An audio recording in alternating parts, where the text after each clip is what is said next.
Walang dumadaan dyan sa anong yan. Halika. Sa... Pagbibigyan kita ng panahon. Sa anong yan, sa anong yun, wala namang dumadaan. Pagbibigyan kita. Tignan mo, nagre-register din naman yung mga motor na akilit na nga. Halika, pagbibigyan kita. Sir, tabi muna kayo. Pagbibigyan ko to. Oo, basa. Cubao, Santolan, EDSA. Take this road. One way. Yung mga tao hindi na dumadaan dyan sa ano. Tignan mo.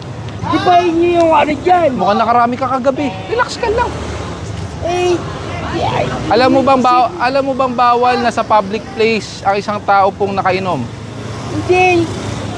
Oo, wag na natin dagdagan. Bakit? Nakumpiskahan ka ba?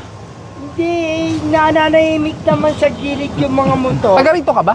Oh, dyan. Oh. Nagpasukan kasi sa amin yung mga motor. Aba, syempre, kalsada to. Sa'yo ba yung kalsada? Sa'yo ba yung kalsada? Eh kung sa inyo nga, bakit nalalakaran ba yan ng mga tao? Isipin nyo naman. Ilang taon ka na? Nalalakaran yan ng mga tao. Kailan ka ba lang lumipat dito? Hindi mo ba alam na alternate route na to? Ginawa ng gobyerno? Ng City of San Juan na ginawa alternate route? Dapat magbigayan din tayo Nasa kilid lang naman yung mga motor. Sa'yo rin ba yung bangketa? Kaya nga nililinis natin Hindi na nga ginagamit yung mga... Padadala kita sa barangay. bangketang yan. Sige ka, nakainom ka. Padadala kita sa barangay, saka sa pulis. Pumasok ka na.